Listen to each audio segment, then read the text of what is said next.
Car restoration is an intricate process that demands precision, expertise, and a deep appreciation for automotive history. This art and science involve returning a classic vehicle to its original or enhanced condition through meticulous attention to detail and authentic parts. Key steps include disassembly and inspection, where parts are cataloged, stored, and inspected for damage. Body and frame restoration involves rust removal, panel replacement, and ensuring structural integrity. Mechanical restoration includes rebuilding or upgrading engines and transmissions, and enhancing suspension and brakes for improved performance. The painting process requires surface preparation, applying multiple coats, and adding clear coats for protection and gloss. Interior restoration focuses on refurbishing upholstery and trim to match original specifications. Authentic restorations, especially of rare models like the Jaguar E-Type or Bugatti Type 57, often fetch higher auction values. Attention to detail and high-quality craftsmanship significantly increase a vehicle's worth. Understanding this complexity highlights the blend of historical preservation and modern engineering in car restoration.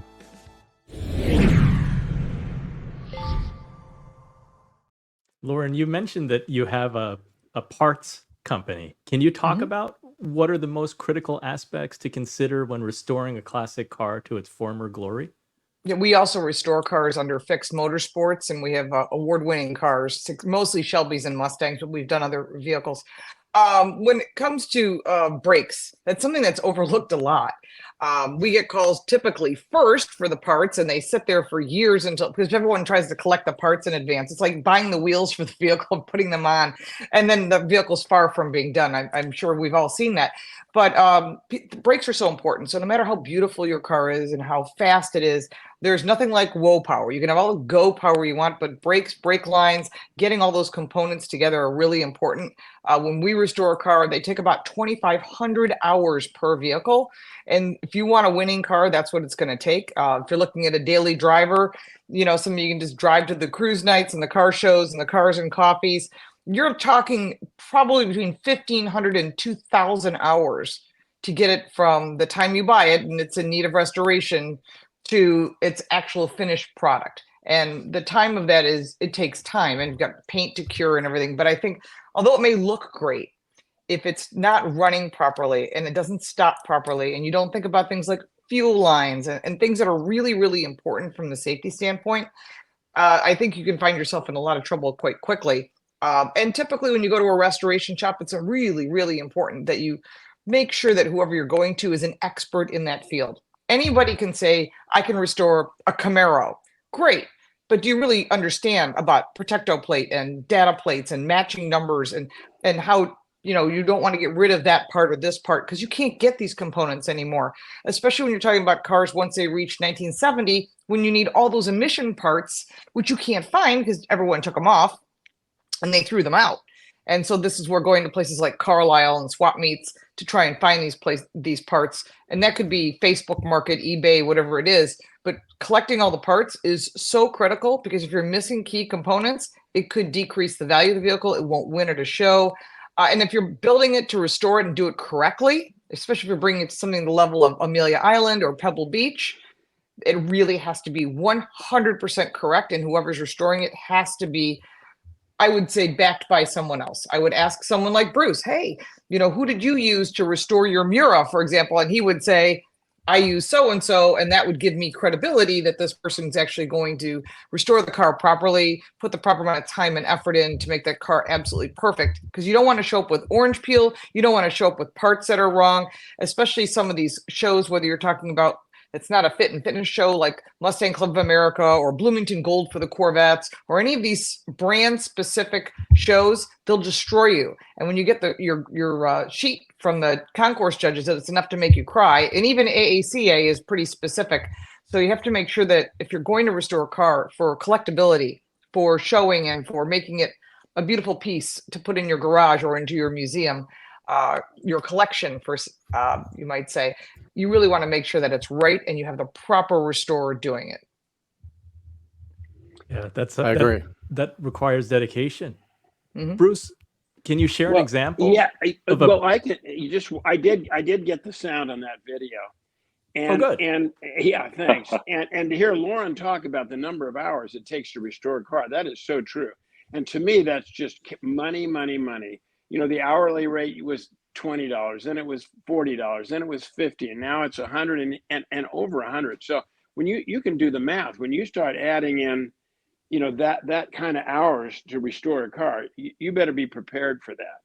And the running of the car, the brakes, everything have to be great if you're going to be a driver. Some people just want show cars, and they're less concerned about some of the parts that I am concerned about. But you know, in the restoration world, there was a trend. It started in Pebble Beach to over restore. And now the trend is to leave it well enough alone. Leave it alone. If it's an original car, you try not to restore it. It's more preservation. So I think the trend has gone from restoration to preservation. And then if you do decide to restore it, you better be ready for a big financial burden, and you got to do it right. There's no point doing anything but other than correct. Another important thing is with regards to whether it's a Mustang or any muscle car, or hot rod, you got to pick a point in time that you're restoring to, because you know, like the 65 Mustangs, if you want to keep it a 65 Mustang, that's one thing. If you want to turn it into a car that you can drive and take on rallies and go fast with, then you've got to upgrade the brakes and, you know, make sure it's, you know, roadable. So I don't know. It takes, and also when you restore a car, you better count on a year or 2 or 3 to do it right. Okay. Timing is important, really big deal. You have a beautiful collection. Any one car stand out to you as being particularly challenging to really bring it to the level that you want it to? The Whittington 935. Yeah, that car is amazing.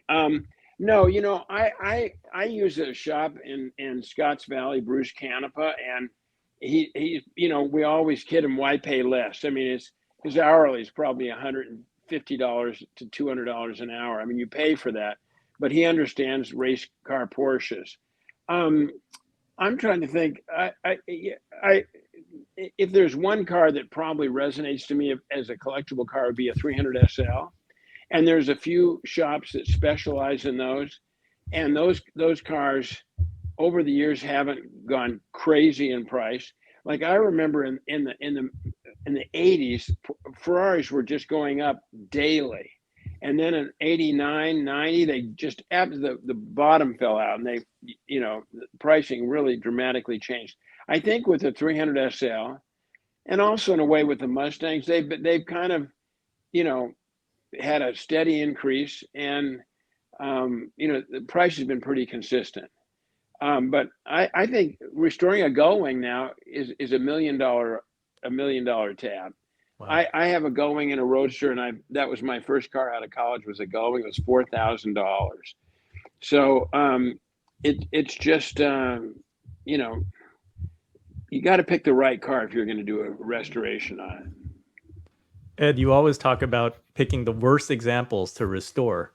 What's your most impressive restoration, and what makes it stand out? Well, and see, again, this is where my logic will differ greatly from Bruce and really from the cars that Lauren does, because my margin of restoration is from wholly unacceptable to functional.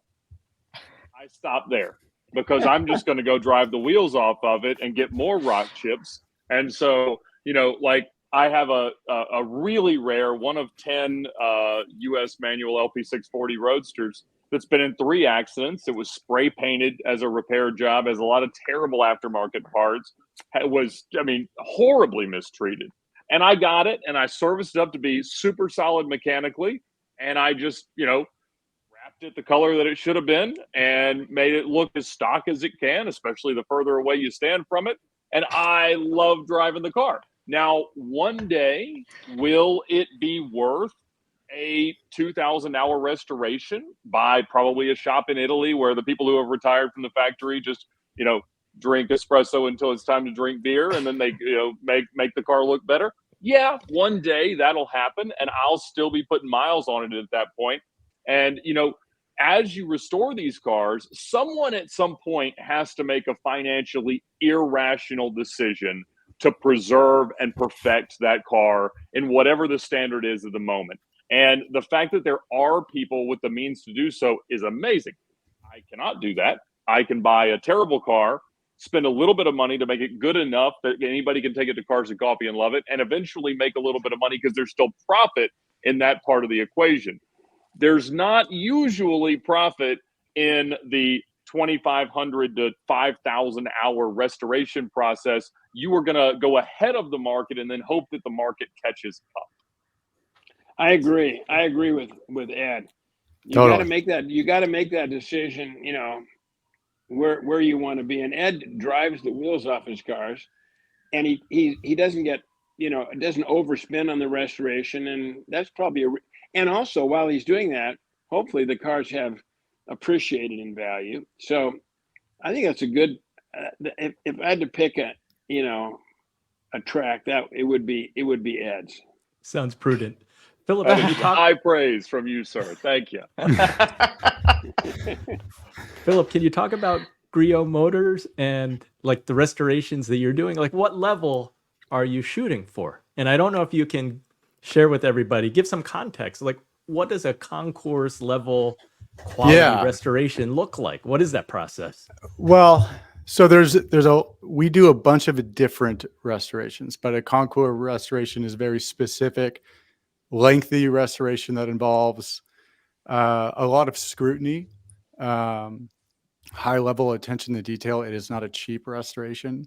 And it is specific to the owner's desire to probably show up at Pebble Beach and win, or show up to a Concours and display a car. To be frank, I see far fewer of these restorations than we used to. Almost, I think Bruce is correct. There's a few different points where some of the aspects have changed. A lot of my clients right now want they want to pick and choose what they improve on their cars and kind of live with some of the warts.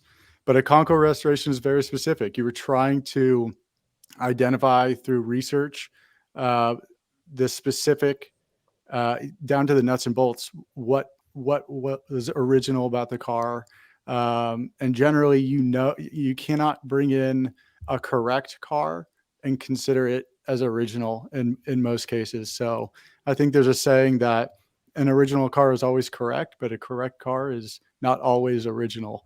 And so the documentation, the specifics of what material, how you affix that material, how you work that material, that comes into play. But I have seen far fewer of those restorations over the last 5 years than I did the 5 years before that. Even in Richard's personal collection, that's all he used to do. And now he wants to do a Volkswagen Rabbit that gets over 50 miles to the gallon as just a fun project. He's completely done a 180 of what he desires in his cars, and they all have to be drivable.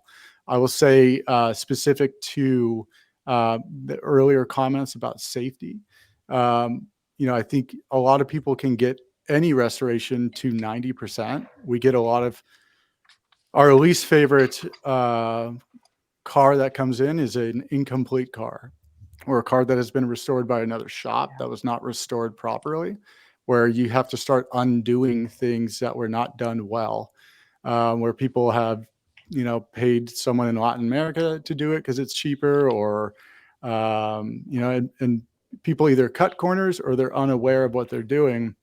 And I find that it's easy to get to 90%. The last 10%, where you have confidence in your car, where you can stand on the brakes, where you can downshift without, grinding gears or, get on the accelerator without any hiccups, through the natural, rev range, where, obviously the carburetors have been tuned correctly. We try and take a bat to the car before we ever hand the keys back to the owner. We put it through 250 to 500 miles of, I wouldn't say abuse, but we put a couple layers of temporary film over the car, and then we go find what is going to break before we send it back to the owner. Because we have seen cars come back, other shops, other restorations, where you tap the brakes once and all the brake fluid just dumps out onto the floor, and it's just it's not necessarily terrible, but I think a lot of shops overcommit themselves to project scope they probably are unprepared to fulfill. And I think in that domain, the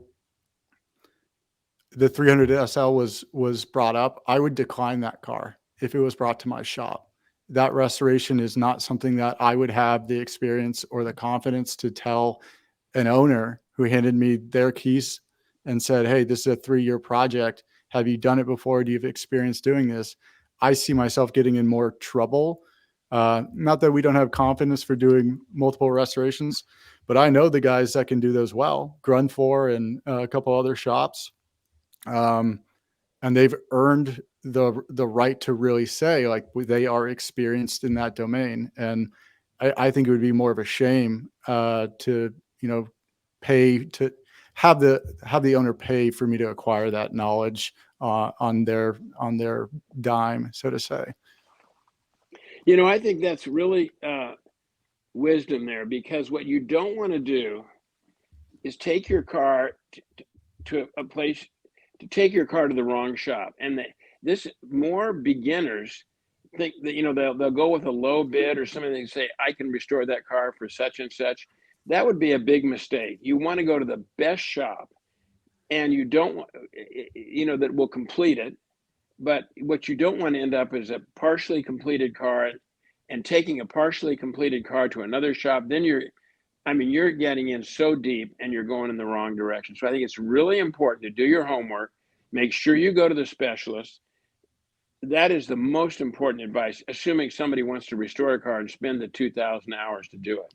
Yeah. And to quickly address Ed's comment too, there's cars that make sense, and we'll advise people that say, "Hey, I'm going to beat on this." My personal cars, I don't paint them. I have a paint shop, and I don't paint them, because once I paint them, I don't drive them. So I try not to paint my own cars. And I wear that as a badge of honor. I also don't want people to follow me around anyways. But just talking about the value that you're putting into the car, it is expensive. Time is money. There's a lot of time invested in these cars. The goal, as Bruce said, is to take it to a shop that will do it once, and will do it right, and you won't have to do it again. And a well executed restoration will last 20 plus years. It should, at least. And I've seen people who have a pristine car that just doesn't drive. It doesn't operate. You can't be confident in that car.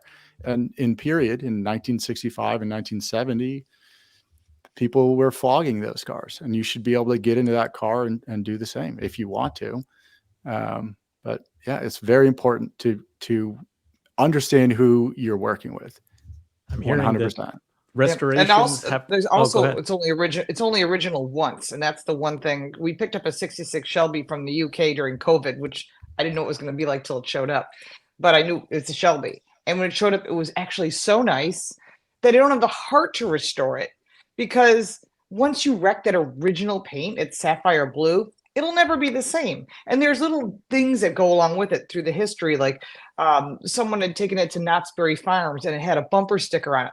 Bumper stickers don't belong on collector cars, but because that car is so nice, it would be a shame, it would be a sin to disassemble it and do it. So we're driving it around, and loving it. But then on the other side, I've seen two things. One, people will restore a car for more than it's worth, whether it's a Chevelle or a whatever. And I'm just thinking of reasonably priced cars for people who are thinking, I want an MG, whatever it is. You don't want to buy an MG for $5,000 and it's going to cost you $50,000 or $150,000 to restore it, and it's never going to be worth that. So you kind of find yourself upside down. It's the same thing that we do in a new car. You would never, pay more for it than it's worth.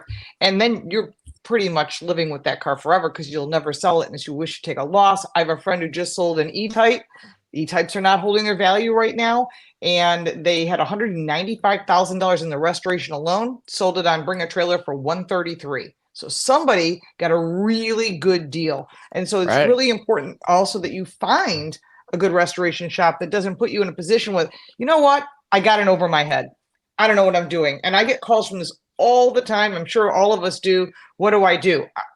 We don't want it.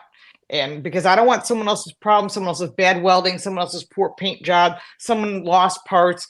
So you want to make sure that whoever you find, just like Bruce is saying, is the person, just like Phillip was saying, you want the right person who actually knows what they're doing and is willing to turn down a job. If that's, like I wouldn't take on a 300 SL either. I would say that's, we could do it, but I would be on a steep learning curve, the same type of thing. And I don't think it would be fair to the customer. I love it. Thank you, Lauren. Let's go to segment 3. We're going to talk valuation.